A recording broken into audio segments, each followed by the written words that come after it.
Bonjour à tous, c'est Edjawan et aujourd'hui on se retrouve pour parler du match Portugal-France qui s'est soldé par un match nul 2 buts partout dans un match comme assez fou parce qu'il y a eu 3 pénaltys. C'est quand même quelque chose d'assez rare dans le football moderne et surtout dans l'Euro 2020. Je crois que c'était la première fois qu'une équipe en plus concède 2 pénaltys.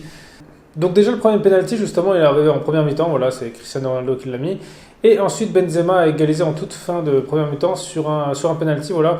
Donc en plus c'est le premier but de Benzema depuis un certain moment, donc je pense qu'à mon avis là, ça a dû lui faire plaisir parce que dans les derniers matchs qu'il faisait avec l'équipe de France, il avait du mal à marquer.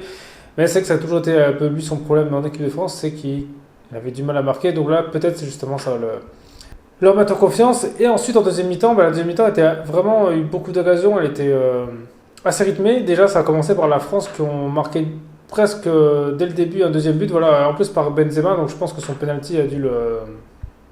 Et ensuite justement la France a comme eu pas mal d'occasions la deuxième mi-temps et ils ont vraiment bien joué. Je trouve qu'ils ont, ça s'est vu, ils ont montré un autre visage que la première mi-temps. Mais ils sont tombés en face sur un grand gardien du Portugal, voilà, Rui Patricio, qui de toute façon a toujours été un beau gardien. Et c'est pour ça déjà qu'Anthony Lopes n'a pas sa place en numéro 1, parce que justement Patricio a toujours été super fort. Et là, il a fait un super arrêt justement sur la frappe de Pogba. Et direct après sur celle de Griezmann, c'est vrai que je pense qu'il a sauvé le Portugal justement de se prendre un troisième but. Et ensuite, le Portugal justement va égaliser sur penalty. Encore un penalty voilà, pour Ronaldo. Donc sur une main.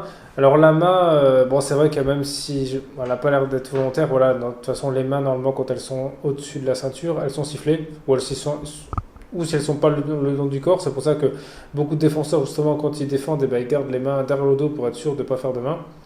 Donc là c'était un peu une erreur de débutant justement de faire cette faute.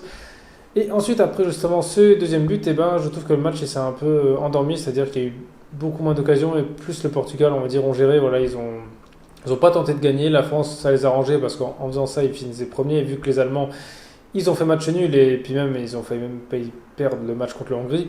Donc voilà, je pense que les deux équipes on va dire ça les a arrangés un peu de faire match nul parce que voilà, la France est première, le Portugal est quand même qualifié.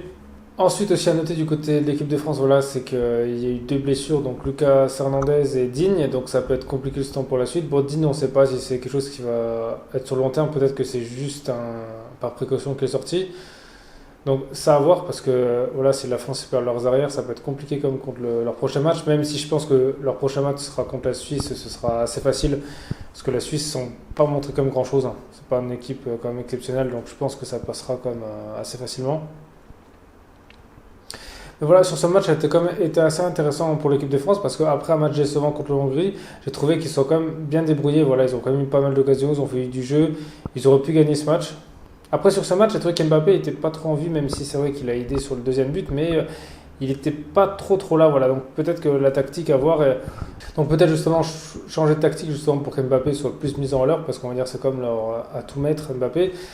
Mais bon, je pense que dans l'ensemble, c'est comme un bon match parce que, en soi, certes, contre la Hongrie, ils ont fait pas un bon match, mais là, ils montrent que les équipes plus fortes, ils savent jouer. Donc peut-être contre la Hongrie, justement, ça peut être une erreur de parcours. Ils sont peut-être cru voilà, que ça allait être assez facile. Et là, justement, contre le Portugal, ils ont montré qu'ils étaient toujours là et qu'ils sont toujours potentiels favoris, justement, pour gagner cet Euro parce qu'ils font quand même partie des favoris de ce tournoi. Après, justement, vous dites-moi dans les commentaires voilà, ce que vous avez pensé de ce match. Voilà, s'il y a des choses que j'ai pas dit ou alors vous n'êtes pas d'accord avec moi.